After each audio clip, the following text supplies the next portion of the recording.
Versatile actor Nedumudi Venu മരിച്ചപ്പോൾ അദ്ദേഹത്തെക്കുറിച്ച് തിരക്കഥാകൃത്ത് ജോൺ പോൾ എഴുതിയൊരു ലേഖനമുണ്ട്. അദ്ദേഹം പറഞ്ഞെങ്ങനെയാണ്, ഈ ജോൺ പോള് നെടുമുടി വേണുവിനെ പരിചയപ്പെട്ടപ്പോൾ തൊട്ട് കാണുന്നൊരു കാഴ്ചയാണ് ഈ നെടുമുടി വേണു ഉറങ്ങുന്നതിന് മുമ്പ് ഇദ്ദേഹം എപ്പോഴും ഇങ്ങനെ വിശാലമായ ആകാശത്ത് നക്ഷത്രങ്ങളെ നോക്കി നിൽക്കും. ഒരു 10 മിനിറ്റ് ഇങ്ങനെ നോക്കി നിൽക്കും. അത് മുറിയിലാണെങ്കിൽ മുറിയുടെ ജനാല തുറന്ന് അതിലൂടെ ആകാശത്തേക്ക് നോക്കും, അല്ലെങ്കിൽ പുറത്താണെങ്കിൽ മുറ്റത്താണെങ്കിൽ വിശാലം ആകാശത്തേക്ക് നോക്കി നിൽക്കും. അപ്പോൾ ജോൺ പോൾ ചോദിച്ചു, നിങ്ങൾ എന്തിനിങ്ങനെ ആകാശത്തേക്ക് നോക്കി നിൽക്കുന്നത്? ഇത് എല്ലാ ദിവസവും കാണുന്ന പരിപാടിയാണേ. അപ്പോൾ നെടുമുടി വേണു പറഞ്ഞു, ഞാൻ എത്ര നിസ്സാരനാണെന്ന് തിരിച്ചറിയാനാണ്, ഞാൻ എത്ര ചെറുതാണെന്ന് തിരിച്ചറിയാണ്. എങ്ങനെ? ഞാൻ ഈ ആകാശത്തേക്ക് നോക്കുമ്പോൾ ദൂരെ നക്ഷത്രങ്ങളെ കാണും. ഈ നക്ഷത്രങ്ങൾ എന്ന് പറയുന്നത് ഈ ഭൂമിയുടെ ഇരട്ടി വലിപ്പമുള്ള നക്ഷത്രങ്ങളാണ്.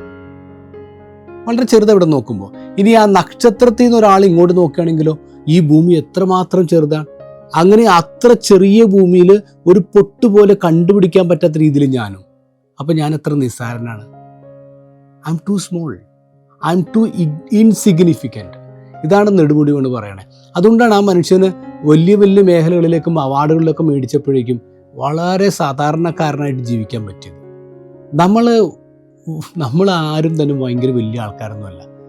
ഈ ചെറിയ ഭൂമിയിൽ നമ്മൾ വളരെ കൊച്ചു മനുഷ്യരാണ്. പക്ഷെ എത്ര കുഞ്ഞു കാര്യങ്ങളുടെ പേരിലാണ് നമ്മൾ തല്ലുപിടിക്കുന്നത്, വാശി പിടിക്കുന്നത്. ചില കാര്യങ്ങൾ വേണമെന്ന് പറഞ്ഞിട്ട് നമ്മൾ ഭക്ഷണം കഴിക്കാതിരിക്കും, മുറി അടച്ചിട്ടിരിക്കും, വീട്ടുകാർക്ക് ഒരുപാട് നമ്മൾ ടെൻഷൻ കൊടുക്കും. വളരെ നിസ്സാര കാര്യമായിരിക്കും, നമുക്ക് വിട്ടുകൊടുക്കാൻ പറ്റുന്ന കാര്യങ്ങളായിരിക്കാം. ഈശോ എന്താ പറയണമെന്ന് അറിയാം? ഈശോ സൗഭാഗ്യങ്ങളെക്കുറിച്ചാണ് പറഞ്ഞത്. ഈ മലമുകളിലേക്ക് കൂട്ടിക്കൊണ്ടുപോയിട്ട് ശിഷ്യന്മാരോടും ജനങ്ങളോടും എന്താ പറഞ്ഞത്? സൗഭാഗ്യങ്ങളെക്കുറിച്ചാണ്. ഇപ്പം കരയുന്നവരെ, ഇപ്പം ദുരിതം അനുഭവിക്കുന്നവരെ, നിങ്ങൾക്കൊക്കെ സൗഭാഗ്യവും നിങ്ങൾക്കൊക്കെ ആനന്ദവും നിങ്ങളെ കാത്തിരിക്കുന്നുണ്ട്. അപ്പം ഇപ്പോഴുള്ള തൽക്കാലത്തേക്കുള്ള നമ്മുടെ വിഷയങ്ങളുണ്ടല്ലോ, നമ്മുടെ സങ്കടങ്ങളുണ്ടല്ലോ, ഇതെല്ലാം മാറും.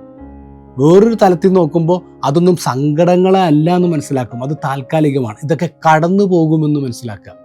മക്കളെ, നമ്മുടെ ഈ പ്രായത്തിൽ നമുക്ക് പെട്ടെന്ന് വലിയ വലിയ പ്രശ്നങ്ങളുണ്ടാകും, നമുക്ക് മറികടക്കാൻ പറ്റാത്ത കാര്യങ്ങൾ തോന്നും. അല്ല, നമ്മളൊന്ന് ദൂരെ മാറി നിന്ന് കാര്യങ്ങളെ കാണാം. ദൂരെ മാറി നിന്ന് നോക്കുമ്പോൾ, കുറച്ചും കൂടി ഉയർത്തി നോക്കുമ്പോൾ, കുറച്ചും കൂടി ലെവൽ ഓഫ് അണ്ടർസ്റ്റാൻഡിങ് മാറ്റുമ്പോൾ നമുക്ക് മറ്റുള്ളവരുടെയും കൂടി സങ്കടങ്ങൾ കാണാൻ പറ്റും, മറ്റുള്ളവരുടെയും കൂടി വിഷമങ്ങൾ മനസ്സിലാക്കാൻ പറ്റും. അപ്പോൾ നമ്മുടെ സങ്കടങ്ങളെ അല്ല എന്ന് മനസ്സിലാക്കും. അങ്ങനെ തിരിച്ചറിയുന്ന നല്ല ദിവസങ്ങൾ നിങ്ങൾക്കുണ്ടാവട്ടെ എന്ന് ആശംസിക്കുന്നു. Have A new level of understanding.